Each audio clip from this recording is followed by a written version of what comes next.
Cari fratelli e sorelle, poiché il Verbo si fece carne, ora la carne parla, grida il desiderio di vivere. Brothers and sisters, since the Word became flesh, now the flesh speaks. It cries out the divine desire to meet us. The Word has set up his fragile tent among us. How can we not think of the tents in Gaza, exposed for weeks to the rain, wind, and cold, and of those of so many other refugees and displaced people on every continent, or to the makeshift shelters of thousands of homeless people in our cities?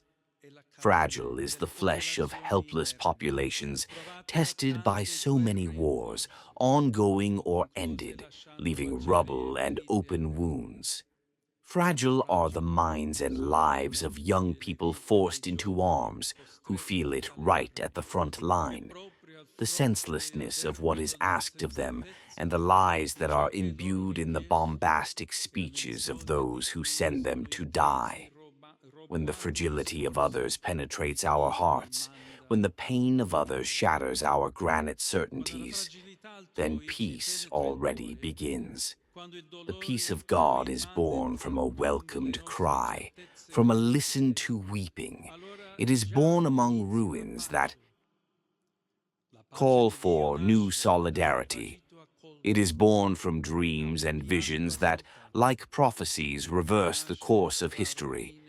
Yes, all this exists because Jesus is the Logos, the meaning from which everything has taken shape. Invertono il corso della storia. Sì, tutto questo esiste perché Gesù è il Logos, il senso da cui tutto ha preso forma.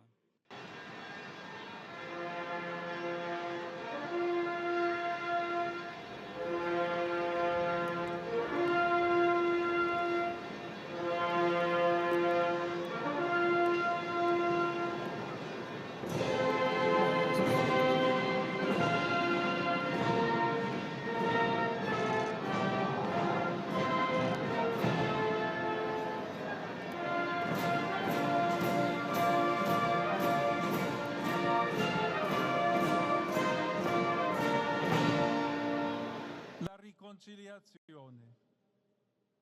In questo giorno di festa desidero inviare un caloroso e paterno saluto a tutti i cristiani, in modo speciale a quelli che vivono in Medio Oriente. On this festive day, I wish to send a warm and paternal greeting to all Christians, especially those living in the Middle East, whom I intended to meet recently with my first apostolic journey. I listen to their fears and know well their feeling of powerlessness in the face of power dynamics that surpass them. The child born today in Bethlehem is the same Jesus who says, "Have peace in me. In the world you have tribulations, but take courage. I have conquered the world." From him we invoke justice, peace, and stability for Lebanon, Palestine, Israel, Syria. Trusting in these divine words, practicing justice will bring peace. Honoring justice will provide tranquility and security forever. Forever to the Prince of Peace, we entrust the whole European continent, asking him to continue inspiring a spirit of community and collaboration, faithful to its Christian roots and its history of solidarity and hospitality with those in need. We pray especially for the suffering Ukrainian people. May the clamor of weapons cease and the parties involved, supported by the commitment of the international community, find the courage to engage in sincere dialogue, direct and respectful.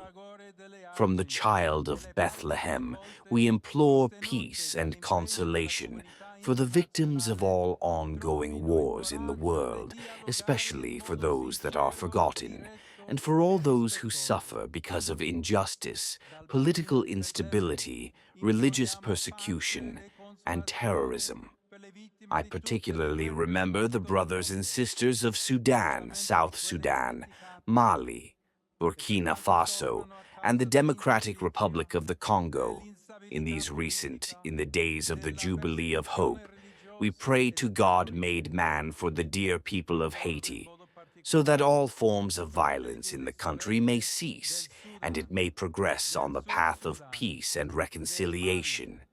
May the child Jesus inspire those in Latin America who have political responsibilities, so that in doing when faced with numerous challenges, space is given to dialogue for the common good, and not to ideological and partisan exclusions. To the Prince of Peace, we ask to enlighten Myanmar with the light of a future of reconciliation, restore hope to the younger generations, guide the entire Burmese people on the paths of peace, and support those who live without shelter, security, or confidence in tomorrow. We ask him to restore the ancient friendship between Thailand and Cambodia, and that the parties involved continue to work for reconciliation and peace. To him we entrust the peoples of South Asia and Oceania, who have been severely tested by the recent and devastating natural disasters that have hard-hit entire populations facing such trials. I invite everyone to renew with conviction our common commitment to aiding those who suffer, dear brothers and sisters.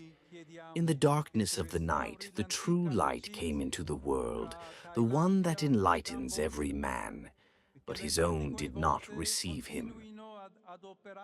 In becoming man, Jesus takes upon himself our fragility.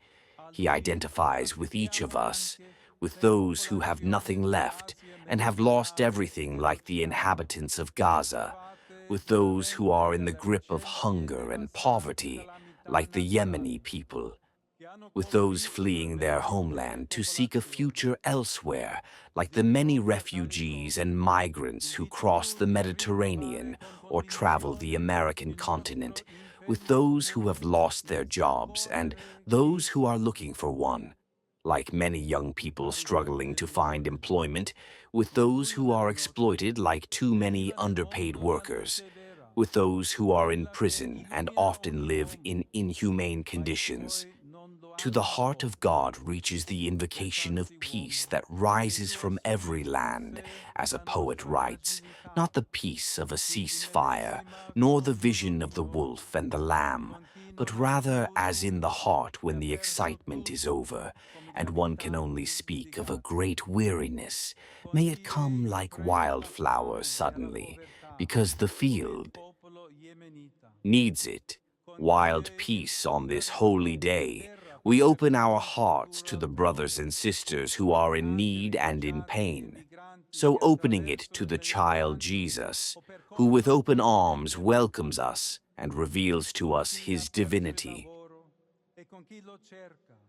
Come tanti giovani che faticano a trovare un impiego, con chi è sfruttato come i troppi lavoratori sottopagati, con chi è in carcere e spesso vive in condizioni disumane.